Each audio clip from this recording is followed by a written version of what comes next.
Hi guys, this is day 17 of the 42-day AS Economics Revision Challenge, and today we're doing policies to fix market failure. We're looking at three market failures in this discussion. One market failure is public goods. So let me write this. So market failure is public goods. Another one is merit goods. And the last one is demerit goods.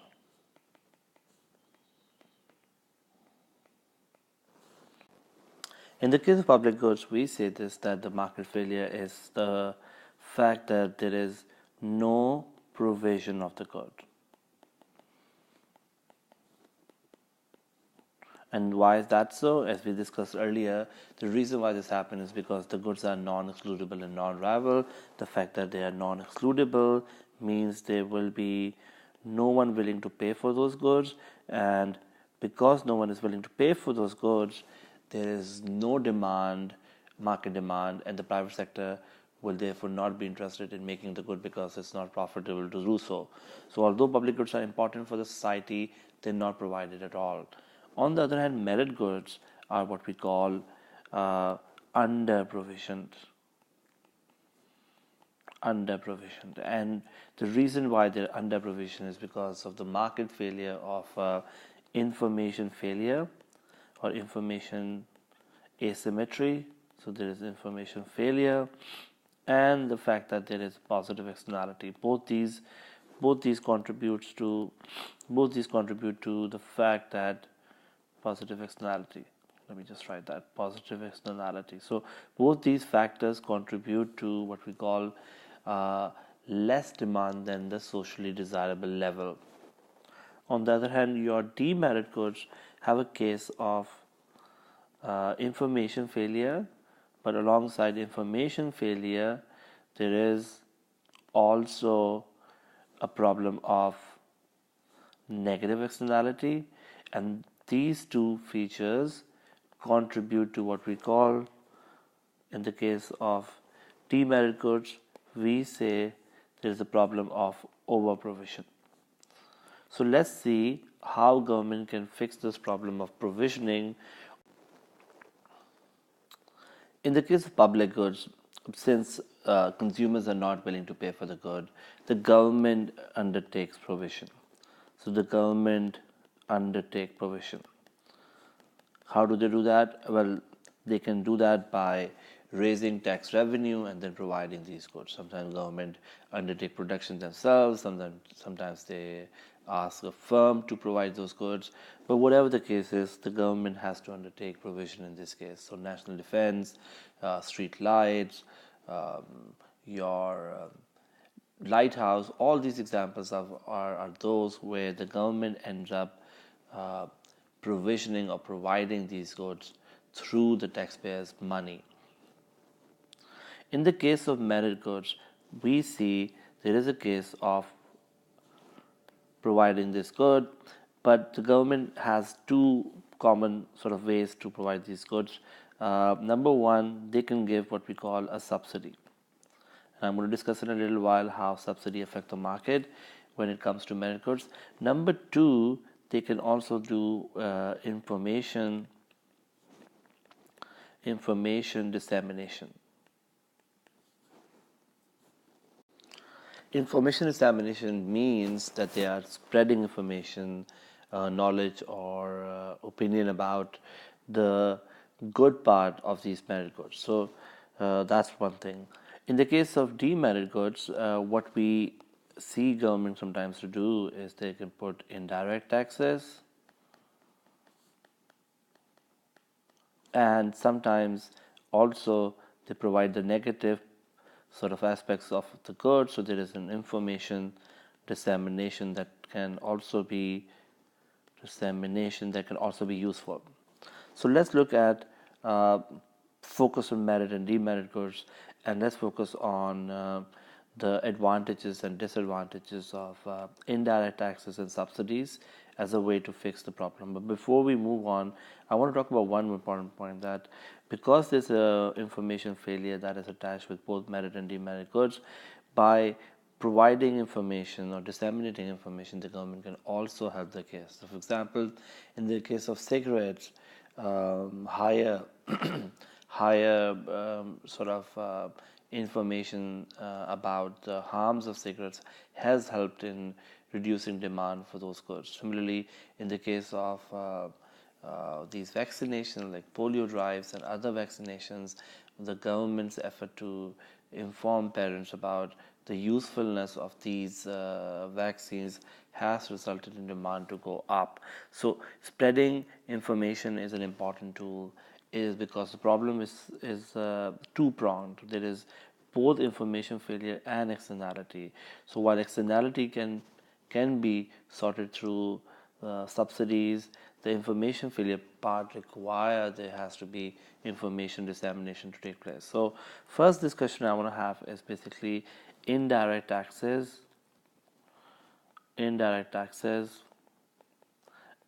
as a means to fix externality, and then we'll talk about what are the pros and cons of indirect taxes. So let's see how indirect taxes work in the case of demerit goods. Let's assume this is demand and supply of a demerit good. For example, let's say cigarettes, although demand should be more inelastic, but let's say this is demand and supply of cigarettes, and let's say government decides to put an indirect tax. So this demand will be what we call marginal private benefit, the benefit that the consumers get from buying this good, right? When you put a tax on the good, what you're trying to do is that you would ultimately want the quantity of this good to be demanded to fall.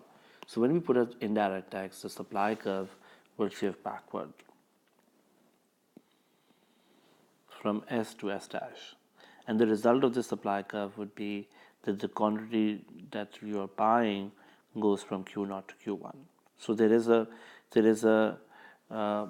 reduction in quantity of Q1 to Q1 that happens after you put indirect taxes. Now, if this Q1 is the socially desirable quantity, then you have achieved your target. But if this Q1 is less than socially desirable quantity, then you may need to put a larger tax. So you would want to put an indirect tax, which could result in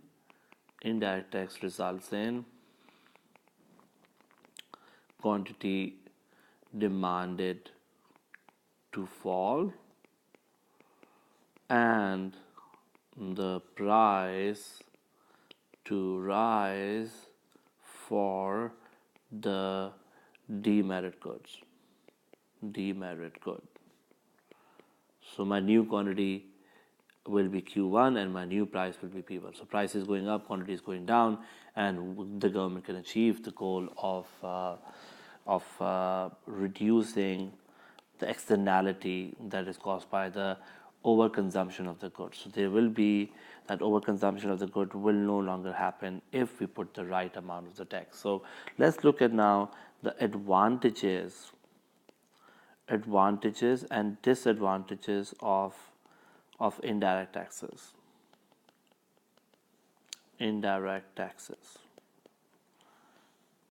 The first big advantage of indirect tax is that it uses market forces of demand and supply.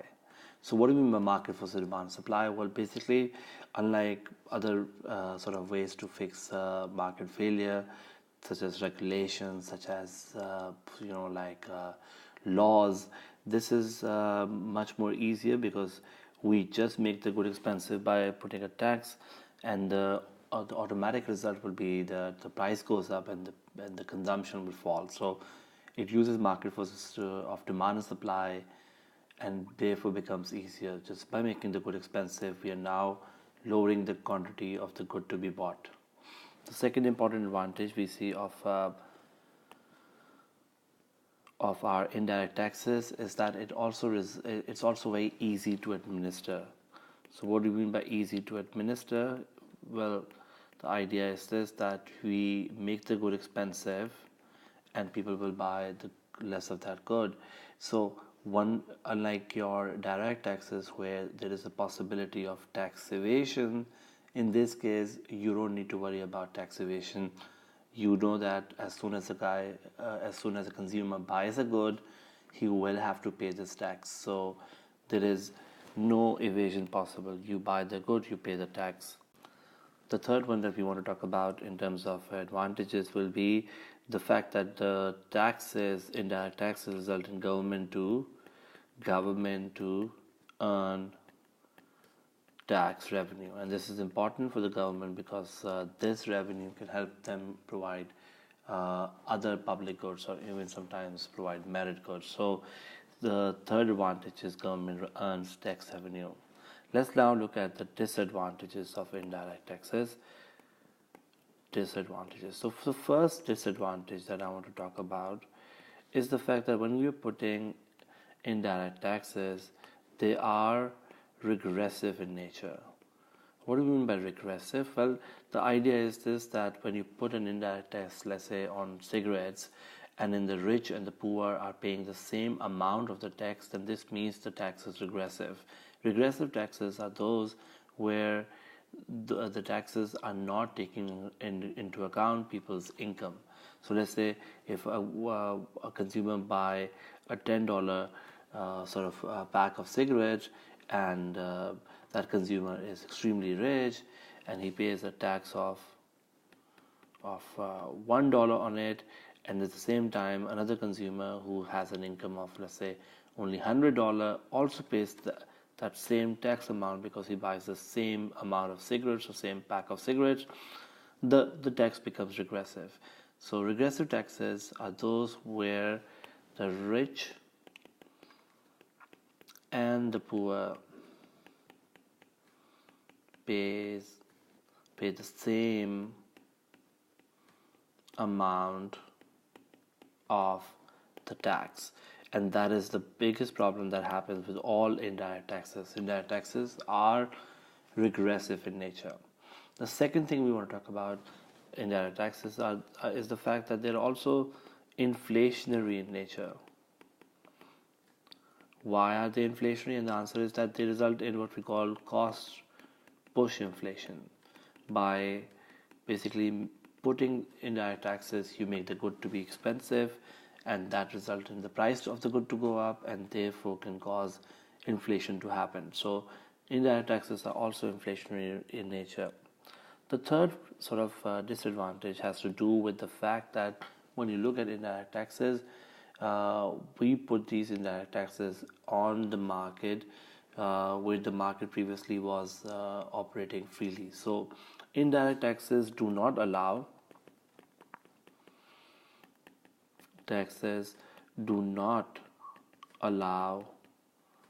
the market to operate freely. We say this, that we make the good expensive, therefore reduce supply, but we also interfere in the market forces, the demand supply, and because we do not allow the market to operate freely, there is a possibility of social welfare loss, also called our deadwood loss. So when the government does not allow the market to operate freely, we will have issues of social welfare loss. We saw in the case of indirect taxes, there could be a possibility of deadwood losses. So going back to the diagram, for example, if the government puts a tax on this good, supply curve goes to the left, minimum quantity is Q1, but let's say if this good is not truly a good which has a market failure, then all of this is your deadwood loss. And the reason why this is your deadwood loss is because the government taxes has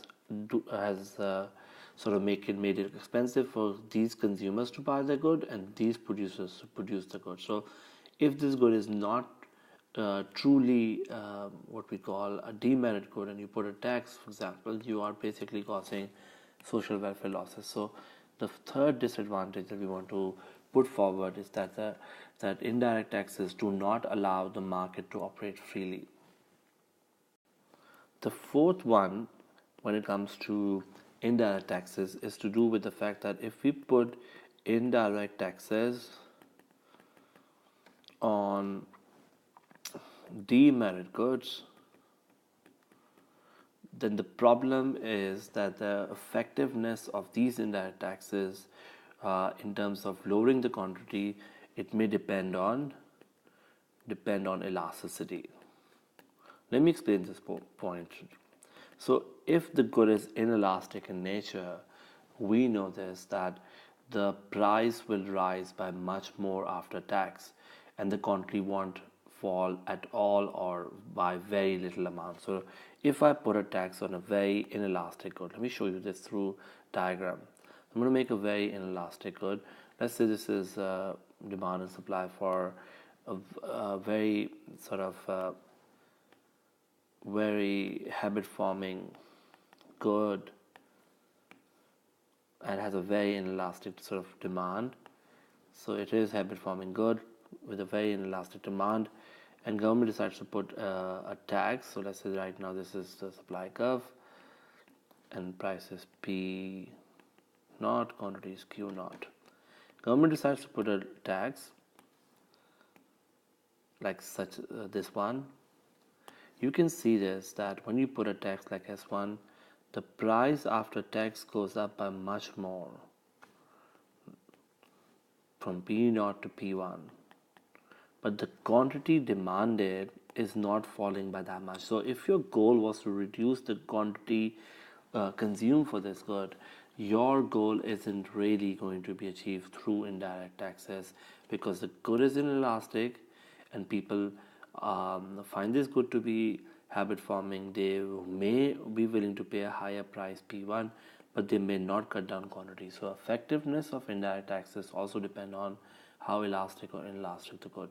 Maybe we need to we need to put a very, very large tax to make the quantity go down by a significant amount, but that is a problem that we need to look at. So let's write this: lower the elasticity,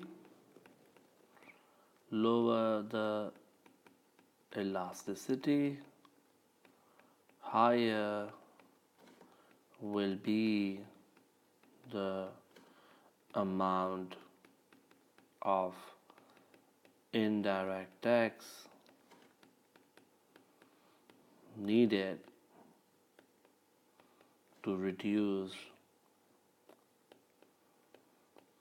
the quantity demanded. Let's now move on to subsidies, and let's look at their pros and cons. So subsidies are put in a case of we say merit goods, and the reason why we want to put subsidies is basically it will make it cheaper for poor consumers to buy the good, and the right quantities will be demanded as a result. So I want to show how subsidies work in the case of our merit goods. So let's say if this is my demand and supply of education, and right now the demand is D0 and the supply is S0, and the market price is P0, and government wants to give a subsidy so that ultimately Q1 quantity can be bought. Okay, and that means that they want the quantity demanded to go up.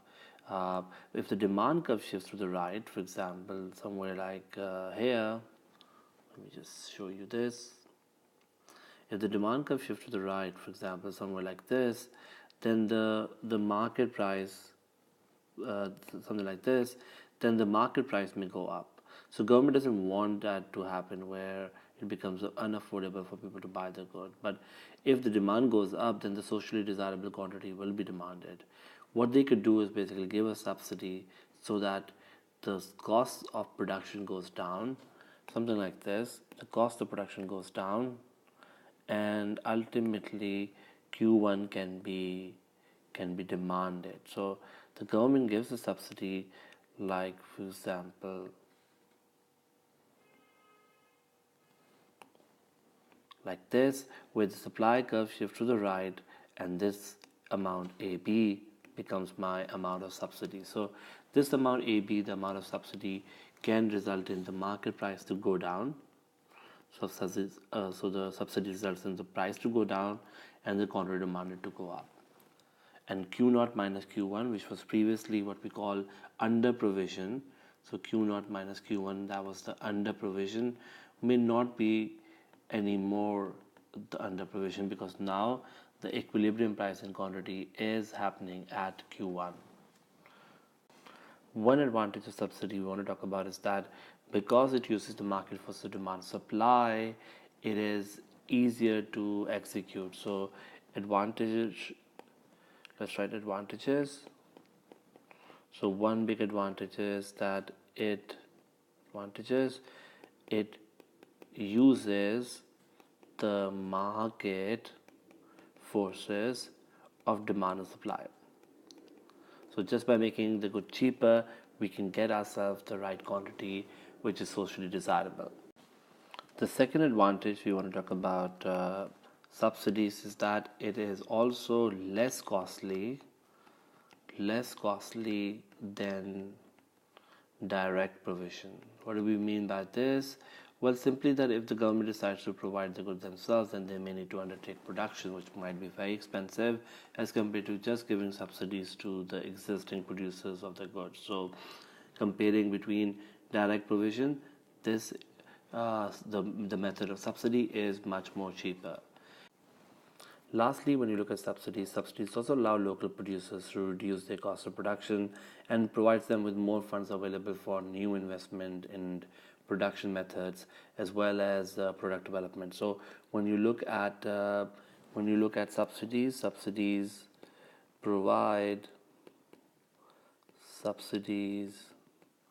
provide new fund, or rather more funds to local producers, which could be useful in terms of better products and so on. So local producers.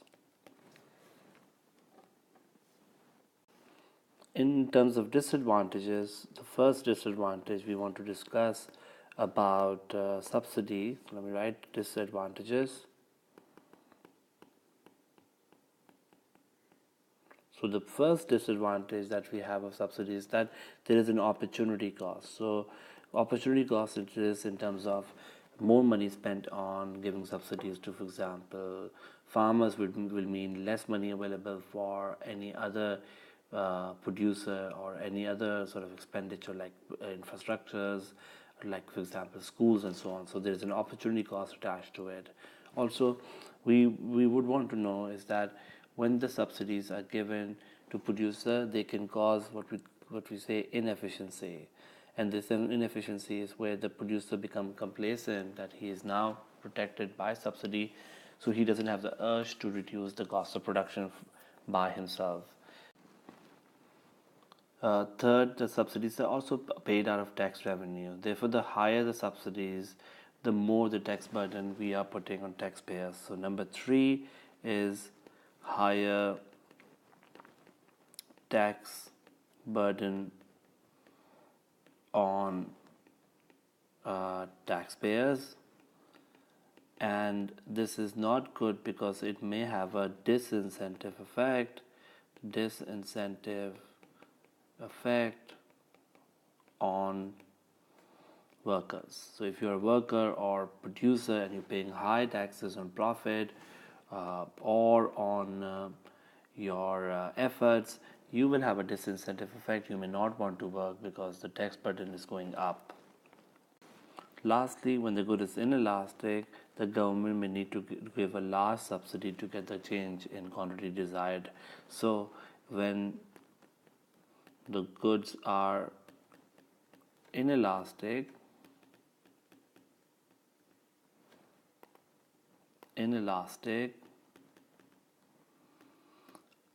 the government